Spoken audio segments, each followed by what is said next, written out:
I think we needed the words on the screen for that song because it is one of my favorites, I think. And I'm just hearing the notes to it made me think that I would love to be able to sing it. So expect it to come and worship sometime in the next few weeks, I think.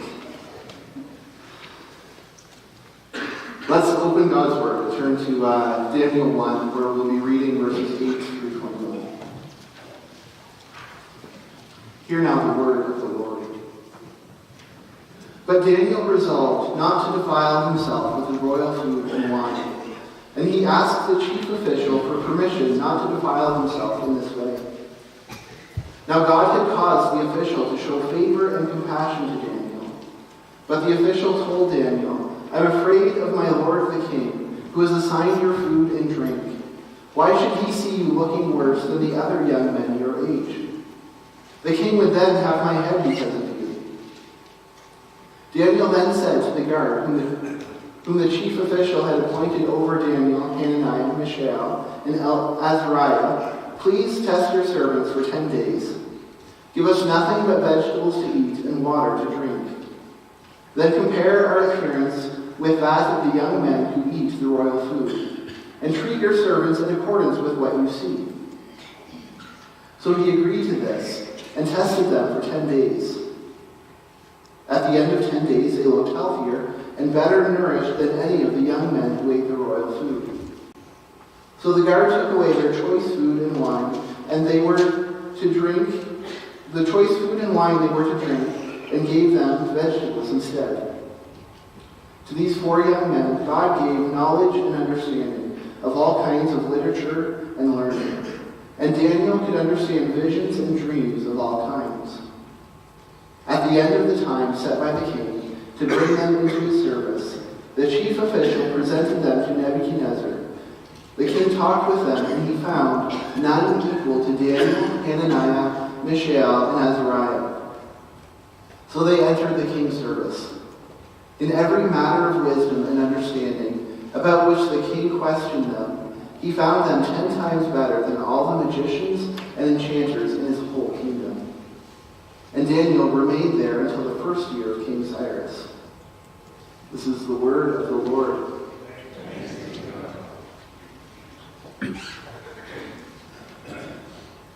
A recent survey on New Year's resolutions found that the top 3 things that North Americans commit to in the new year are to eat healthier, to get more exercise, and to be better at saving money.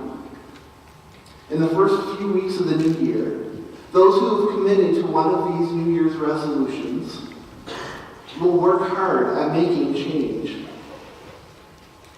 If this is you, you may go through extensive menu planning. You may have picked up a new exercise bike or some other workout machine, and even put together a budget so that you know how much you're spending and on what. Most people think that it takes 21 days for a new behavior to become a habit. And so if you've made a New Year's resolution, then tomorrow, January 21st, is the big day. It's the day that all the hard work that you've put in the last 3 weeks into keeping your New Year's resolution and making it something that sticks. It's the day that it all becomes habit, that it becomes part of your regular, usual routine. And it's no longer required such an effort. If this is your situation, I have bad news for you. Recent studies suggest that for a new habit to become routine, you actually need to keep it for 66 days rather than just 21. This means that you need to keep at it until March 8th, until your New Year's resolution becomes an automatic part of your daily routine.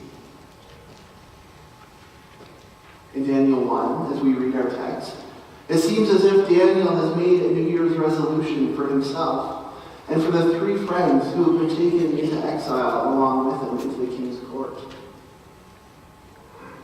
As we saw 2 weeks ago when we began looking at the book of Daniel, we saw that these 4, Daniel, Hananiah, Mishael, and Azariah, were taken into the king's court as an act of cultural assimilation. Nebuchadnezzar had defeated Jehoiakim and his armies, and he carried the Jewish people off to Babylon. He wanted to strip the Jews of their identity. And so he placed these 4 in his court. And he had the chief of his officials give them new names and to begin to educate them in the ways of the Babylonians. His hope was that these 4 would forget who they were, and that the other Jewish people would see the success of Belshazzar, Shadrach, Meshach, and Abednego, living as Babylonians, and that they too would begin to live in the ways of Babylon rather than to cling to their Jewish identity. In the text that we read this morning, Daniel's supposed New Year's resolution, in this we see his first act of resistance. The first move that Daniel, Hananiah, Mishael, and Azariah take to hang on to their Jewish identity rather than to become fully Babylonian.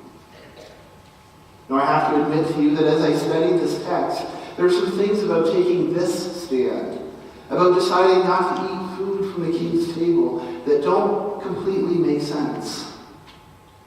You see, they'd already been taken into the king's court. They would have been supplied with clothes, with garments from the king's tailors.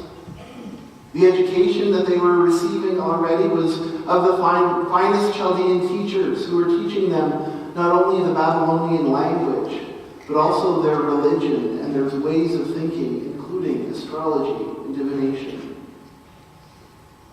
And all this they went along with. They seemed to be okay with it. But when the chief official brings out food and wine from the king's table, this is where Daniel draws the line. The reason given is that he does not want to defile himself, but I can't help but wonder if he's already been defiled by allowing himself to be in the king's court and to be educated in the Babylonian ways. They already took on the names of the pagan gods. They were already studying astrology and divination and other aspects of this pagan Babylonian religion. The argument given is sometimes that the food that they were being offered was in fact sacrificed to the Babylonian gods. In Acts 15, we read that this was one of the few requirements that carried over from the Jewish religion into Christianity, not to eat food sacrificed to gods. And so the logic is given that this is why they're being told that they need to abstain. It seems that abstaining from this food from the king's table would be a big deal. But wouldn't the vegetables that they were being offered have been offered to these gods as well as a sacrifice? Why does he draw the line before vegetables, that they're allowed to eat vegetables but not these other things? Also, this refusal to drink the wine and to have only water doesn't completely make sense either. If you were to scan through both the Old and the New Testament, you'd see that wine plays a prominent role in Jewish religion and Jewish culture. And that consuming wine itself would not be something that would make these 4 men unclean by Jewish standards. And then there's the logical side of it, the thinking about this kind of diet and what effect it would have on these 4. Anyone who's looked into dieting as a New Year's resolution or for some other reason will know that a diet of only vegetables and water is not sustainable for the long term. It may be good for a short-term cleanse, a way of clearing toxins out of your body, but our bodies are designed to take in food from a variety of sources. We need proteins, we need carbohydrates, we need other food groups in order to maintain our bone and our muscle strength. If Daniel and Hananiah and Mishael and Azariah continued in this diet for the long term, they would have looked much worse. They would have had much more difficulty learning than the others around them in the king's court. And this is what Ashpenaz, the chief of the court officials, is concerned about. In verse 9, we read that God allowed Daniel and his friends to find favor in the eyes of this official, and that he wanted them to do well. He didn't want them to appear less healthy than the others who were also taken into the king's court, and he knew that a diet of only vegetables would have had this effect. In order for them to succeed, they needed to eat well, and they needed to eat more than just vegetables. And so Daniel's request didn't seem to make sense. And sometimes for us, our faith calls us to do things that don't make sense either. The world looks at the church, and they think that a lot of the things that we do don't make sense. The choices that we make, how we spend our time, what we choose to spend our money on, priorities that we keep don't line up with the priorities of the world. Like Nebuchadnezzar and the Babylon Empire, our Western culture is about getting ahead. It's about taking care of ourselves. It's about looking your best. It's about being the best. And under Nebuchadnezzar, his father Nabopolassar, Babylon was the most aggressive and the fastest growing empire that the world had seen up to that point. Nabopolassar had defeated Nineveh and the Assyrians, and then he sent his son Nebuchadnezzar to rout the Egyptians as well. As a show of strength, they took all of Palestine, including the land that belonged to the Jewish people and all that belonged to them.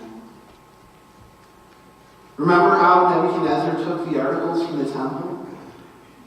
He wanted the world to know that not only had he defeated the Israelite people, but that he had defeated their God as well. And he didn't stop there. As a show of strength, he also took the wisest of the wise men from all over his empire, and he put them in his court so that the world would know that he had the best of the best and the smartest of all the lands working under him. This is what Nebuchadnezzar was all about. And in many ways, this is the world that we live in.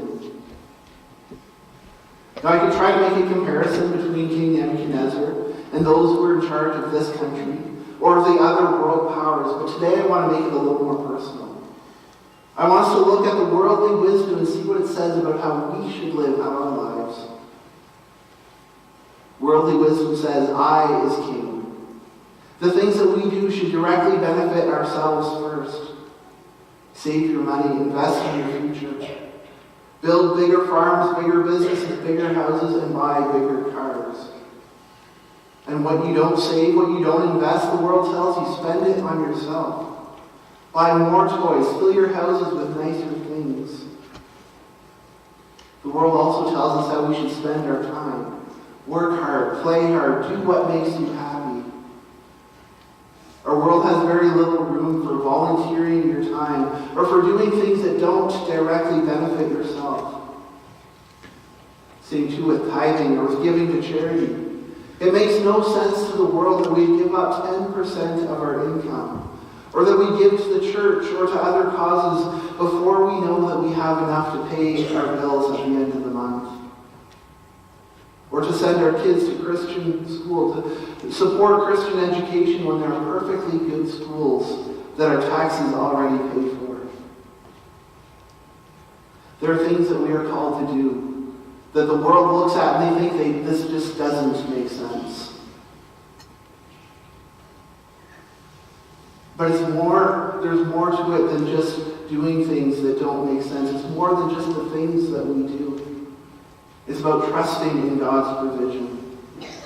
In not eating the food from the king's table, Daniel, Hananiah, Mishael, and Azariah trusted in God's provision. They decided that rather than taking the best of the best and using all that the Babylonian king had to offer them, they would trust God to provide the sustenance of life. They would trust God to provide the education that they needed. It wasn't just about not eating the food. It was about taking a stand. It was about saying, God is king. He is the one who will provide. Daniel, Hananiah, Mishael, and Azariah defy human wisdom. And in doing so, God allowed them to become stronger, wiser, and more able than any of the others in the king's court. In 1 Corinthians 1, verse 27 through 31, we read these words. But God chose the foolish things of the world to shame the wise. God chose the weak things of the world to shame the strong. God chose the lowly things of the world and the despised things and things that are not to nullify the things that are, so that no one may boast before him. It is because of him that you are in Christ Jesus, who has become for us wisdom from God. That is our righteousness, our holiness, and our redemption. Therefore, as it is written, let the one who boasts, boast in the Lord.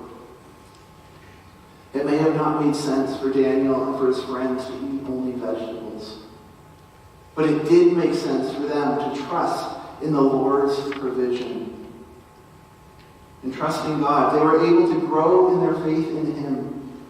And later on, they could trust him in even bigger situations where the stakes were much higher. Shadrach, Meshach, and Abednego refused to bow down before the statue built by Nebuchadnezzar, and they were thrown into the furnace. Daniel refused to pray only to the king, and he was thrown into the den with lions. And the Lord provided for them in those situations.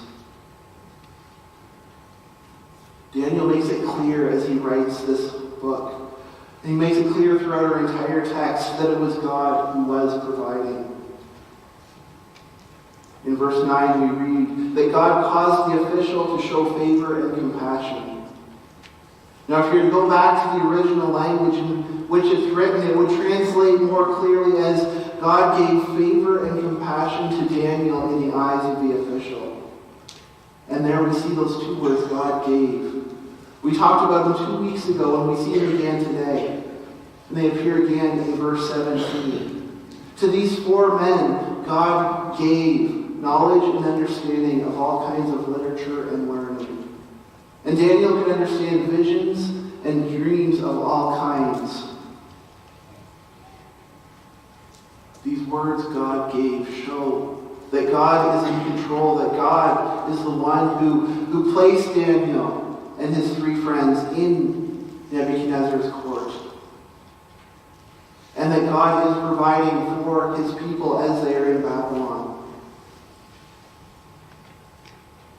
Now Daniel also gives this description at the end of verse 17, that he could understand visions and dreams of all kinds. And the way that Daniel writes that, there's significance in these words as well, because he's pointing to the past and he's pointing to the future.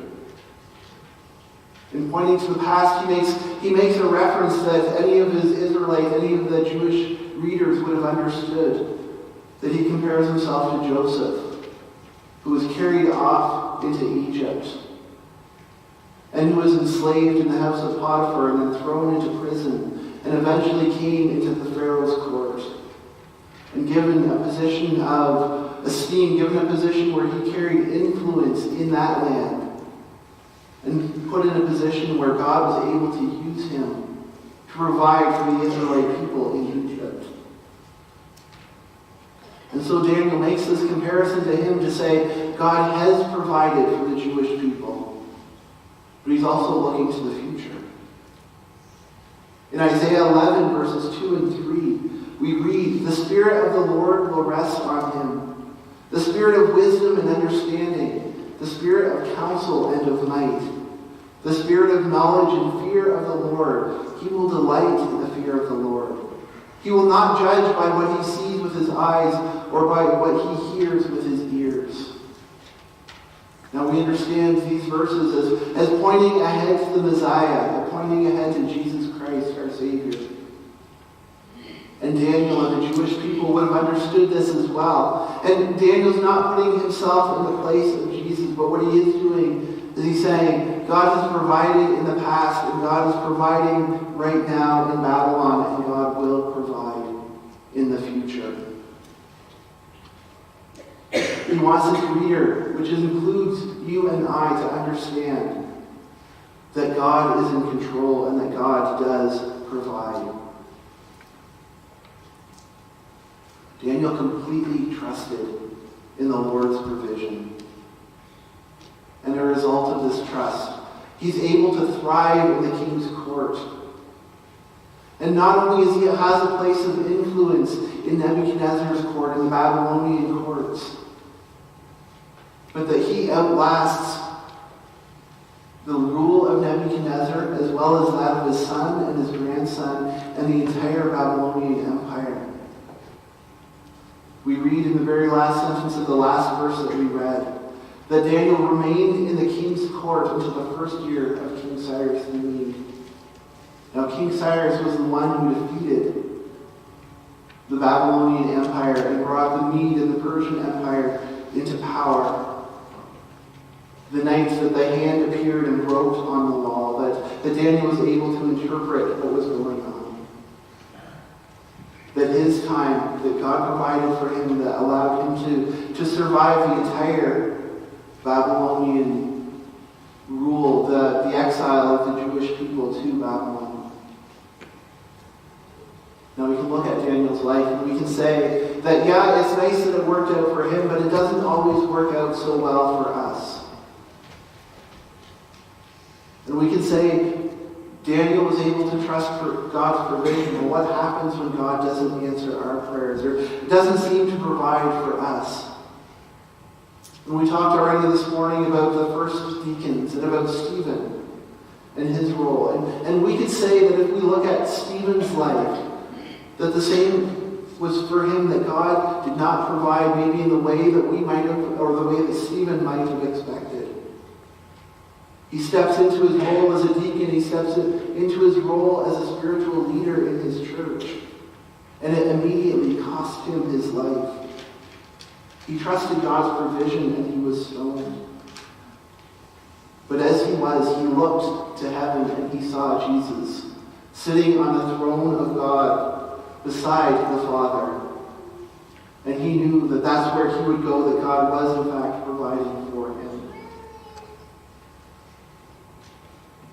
Now, earlier in this message, I said that the world looks at the church and it thinks that a lot of the things that we do don't make sense.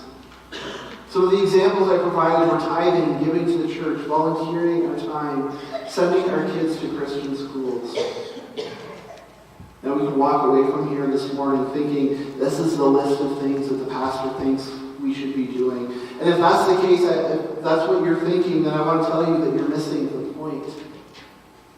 I'm not trying to simply pat you on the back for the things that you are doing and saying, well done. And I'm not trying to guilt you into doing more of what you're not doing. What I want you to see, what I want you to hear this morning is that our God is a God who provides. He calls us to trust Him not only with our eternal destiny, but also with our day-to-day lives. That means that our faith should factor into the decisions that we make on a daily basis.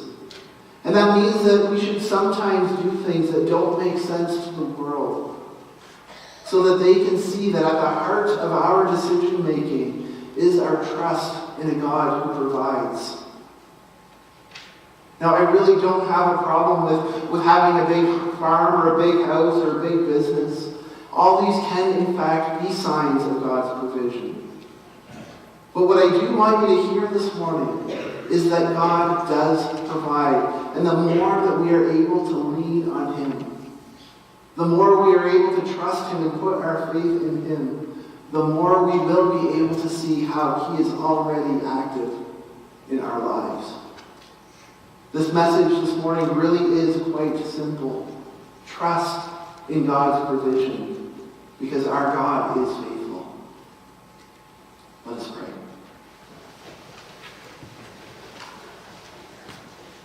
Dear Father in heaven, we give thanks, Lord, for the way that you provide.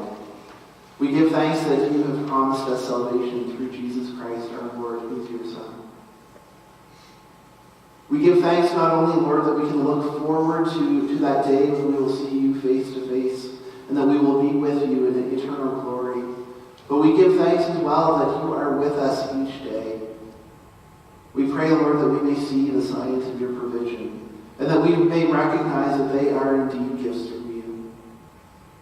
And we pray, Lord, that we may make decisions, that we may put our faith in you, and we may decide to do things that you call us to do, not because they make sense to the world or to anyone else, but that they are signs of our faith in you, and that we can put our trust and our hope in you. I pray, Lord, that we may do this each day as we continue to grow in our faith and our knowledge of who you are as our Lord and Savior. In your name we pray.